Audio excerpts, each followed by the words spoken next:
Algo de lo que se avecina en el Medio Oriente con una, no sabemos si inminente o si habrá que esperar un poco más, respuesta de Israel al ataque de Irán. El gobierno israelí sigue calibrando la respuesta. Algunos ministros, los más radicales, piden un ataque duro. Netanyahu depende de ellos para mantenerse en el poder, pero sabe que una represalia fuerte podría desembocar en una guerra abierta con Irán. Así que hay varios escenarios posibles. A Israel se le atribuyen asesinatos de científicos iraníes relacionados con ese programa nuclear, pero también ha habido ciberataques mutuos, secuestro de buques. A priori a Israel no le conviene una guerra abierta con Irán. Sería un nuevo frente, además de Gaza, sumando a Hezbollah en Líbano y al resto de milicias proiraníes en la región, que previsiblemente intensificarían sus ataques. Al resto de actores tampoco les conviene un choque directo. Por eso Biden le ha pedido a Netanyahu que no contraataque. Le ha dejado claro que si lo hace e Irán responde, ya no tendrá el apoyo militar estadounidense, imprescindible para Israel. De ahí que Netanyahu, incluso desobedeciendo, sopesa bastante cómo atacar a Irán. Ya está muy avanzada la madrugada del miércoles en Israel y en la región. Por eso fue hace un rato que conversé con el mayor de las Fuerzas Armadas israelíes, Ronnie Kaplan, de lo que se está viviendo. Aquí vamos entonces, primero diciéndole muchísimas gracias por acompañarme desde Israel al mayor de las fuerzas de defensa de ese país, mi compatriota Ronnie Kaplan. ¿Cómo estás? Muchas gracias por estar aquí. Hola Pedro, muchas gracias por tenerme contigo en tu programa. Nunca en la historia se había dado un fenómeno como lo que lograron las fuerzas de defensa ante el ataque de Irán. Yo me imagino que por más que ustedes saben cómo funcionan esos equipos, tiene que haber hasta cierta sorpresa, ¿no? De parte de lo que es la batalla antiaérea en la que lograron de verdad una victoria histórica. La realidad es que sí, Pedro, creo que es algo que se va a estudiar durante muchos años ahí en West Point, la Academia de Guerra Americana, y en otras en el mundo. Irán lanzó aproximadamente 350 misiles balísticos de crucero y aviones, vehículos aéreos no tripulados. Y el ataque fue un ataque a gran escala, realmente un ataque severo. Aproximadamente son 60 toneladas de ojivas y de materiales explosivos. Es casi como 60 toneladas de TNT, es casi como una pequeña bomba atómica, ¿no? Y bueno, la mayoría de estos lanzamientos fueron lanzados desde el territorio iraní, y además algunos fueron lanzados también desde Líbano, desde Yemen y de Irak. El 99% de las amenazas fueron interceptadas, la gran mayoría interceptada fuera del territorio israelí, y esto tiene que ver con, por un lado, una superioridad a nivel tecnológico, a nivel de defensa aérea, pero no menos a nivel de relaciones internacionales, porque esto se trató de una coalición con otros países que juntos logramos realmente generar estas intercepciones. Se esperaba de Estados Unidos, se esperaba de Gran Bretaña, se esperaba de Francia. Ahora lo de Jordania y por lo que han dicho incluso autoridades de Arabia Saudita, a muchos hasta les sorprendió porque vamos a decir que no está en el libreto habitual que esos países, sobre todo Arabia Saudita, hagan cosas que ayuden específicamente a Israel. Sí, la realidad, Pedro, nosotros no, en nuestra charla tan coloquial de siempre, nosotros no hemos dado nombres de los países de la región que ayudaron, pero sí que Estados Unidos, Estados Unidos, Francia y el Reino Unido fueron países que realmente aportaron junto con otros países de la región. Y acá entra una oportunidad interesante porque esto puede ser el preludio de una coalición que pueda llegar a actuar en conjunto en otros casos, ¿verdad? Tenemos un caso de éxito ya. Obviamente que esto se venía preparando hace mucho tiempo, este trabajo conjunto, pero en este momento demostró tener valor en tiempo real, como quien dice, ¿no? Y ahí tenés, quizás, podemos vislumbrar lo que podría llegar a ser, Pedro, un endgame, es decir, hacia dónde queremos llegar en este caso, si bien es temprano todavía en esta guerra, que es fortalecer un eje moderado, quizás liderado por los americanos, donde Israel forme parte y otros países moderados de la región formen parte, en detrimento de un eje chiita exacerbado, liderado por Irán, que un Irán que no es que ahora nos atacó de su territorio, pero nos viene atacando hace 6 meses, desde 6 puntos distintos, desde 6 zonas distintas en el Medio Oriente, y ese es el otro eje, ¿verdad? El eje chiita con algunos elementos sunitas exacerbados. Hay una expresión en inglés que en español sería más o menos, aunque le pinten los labios al chancho, sigue siendo un chancho.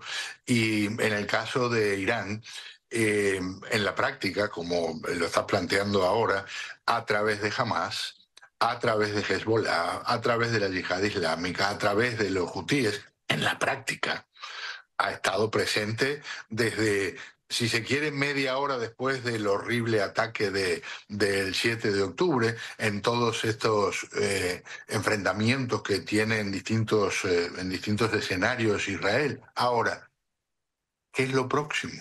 Porque vuestro jefe dijo en la base donde cayeron algunos de los misiles que habrá una respuesta de Israel.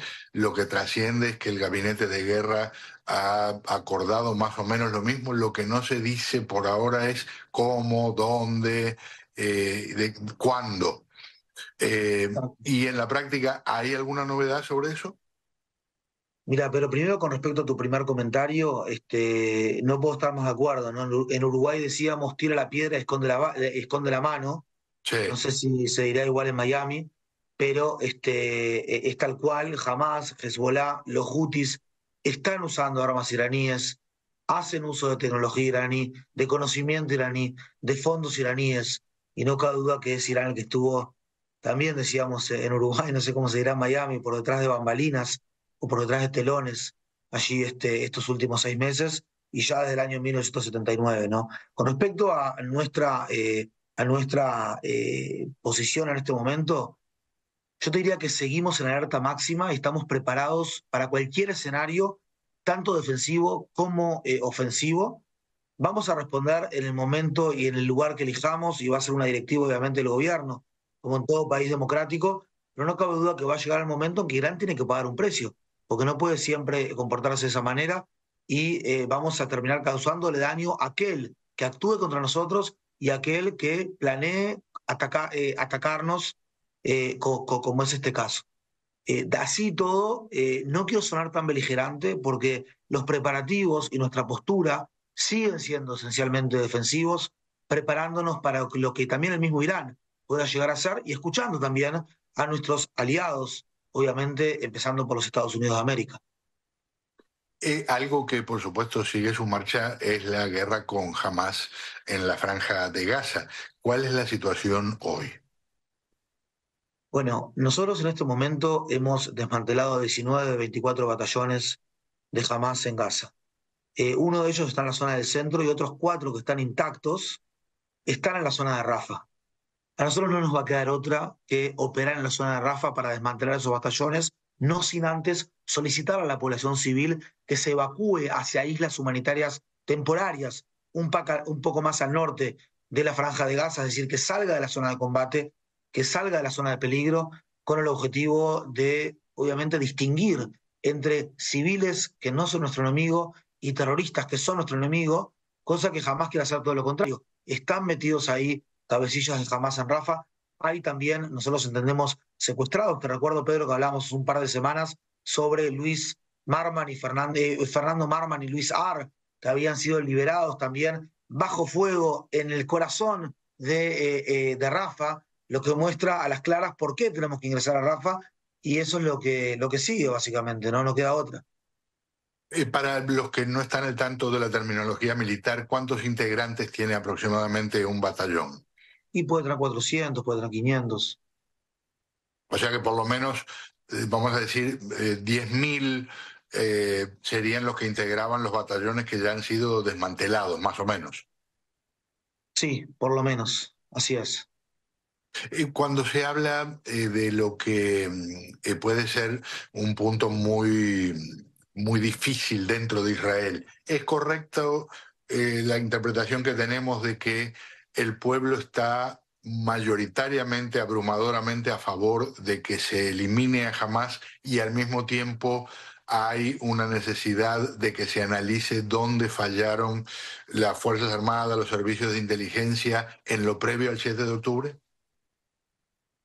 Yo creo que sí, o sea, sin ser sociólogo, me da la sensación de que en la primera parte sí, es decir, el pueblo está siempre, yo diría, en un porcentaje altísimo de acuerdo con desmantelar a Hamas y que sigamos haciendo todo para devolver a los secuestrados, sin que hablar un 100% de la gente con el tema de los secuestrados.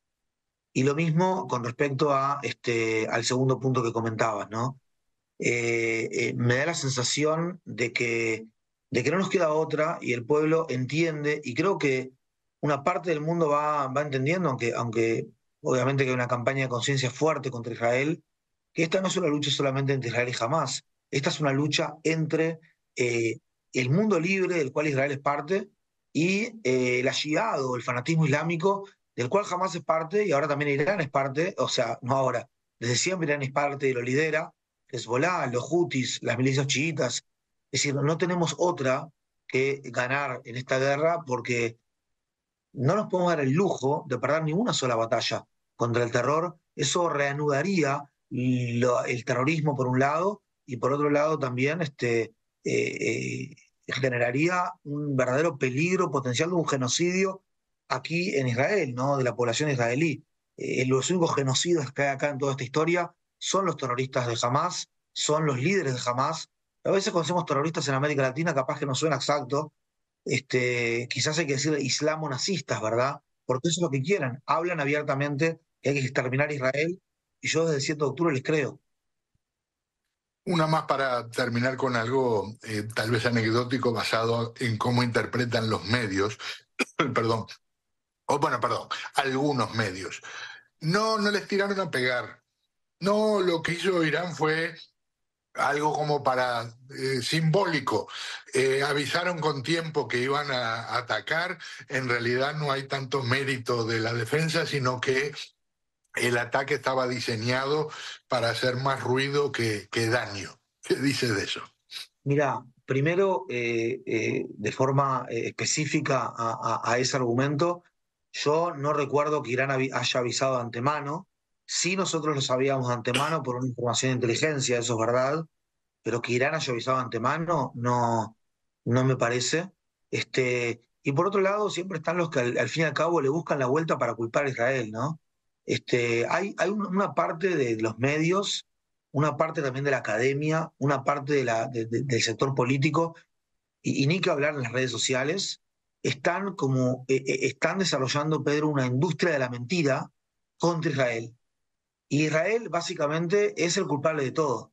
Me suena al antisemitismo antiguo, o sea, en el sentido de que Israel es el judío entre las naciones, y Israel es el culpable y se inventa que Israel está bloqueando la ayuda humanitaria a la Franja de Gaza cuando han ingresado más de 410.000 toneladas de ayuda humanitaria a la Franja de Gaza, y se inventa que Israel está cometiendo una limpieza étnica cuando esta lucha no es contra la población civil en Gaza, es contra el terrorismo, y se ha demostrado fehacientemente que estamos muy por encima de los estándares del derecho internacional humanitario, y se inventa un montón de cosas. Lo que a mí más me preocupa en este sentido, y me quita el sueño, la verdad, es que este fraude, porque es un fraude esta industria de la mentira contra Israel, tiene mucho éxito, tiene muchísimo éxito y se ve por allí, se ve por un lugar, por el otro, y están quienes siempre no están preparando de alguna manera el terreno para al fin y al cabo decir Israel es el que tiene la culpa.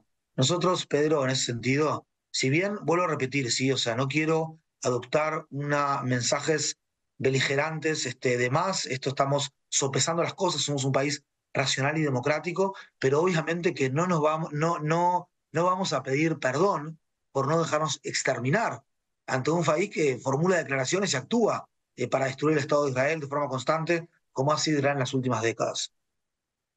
Caballero, un gusto. Muchísimas gracias por acompañarme. Muchas gracias a ti, Pedro. Gracias por tener tu programa una vez más. Hasta luego. No, encantado. Seguimos. Y seguimos asomándonos a lo que representa el impacto de lo que está ocurriendo en Ucrania y en la capital de Estados Unidos. Los proyectiles que se disparan por un lado y que del lado ucraniano escasean, y la batalla que hay en Washington para ver qué ocurre con la ayuda le puede costar el puesto al presidente de la Cámara de Representantes.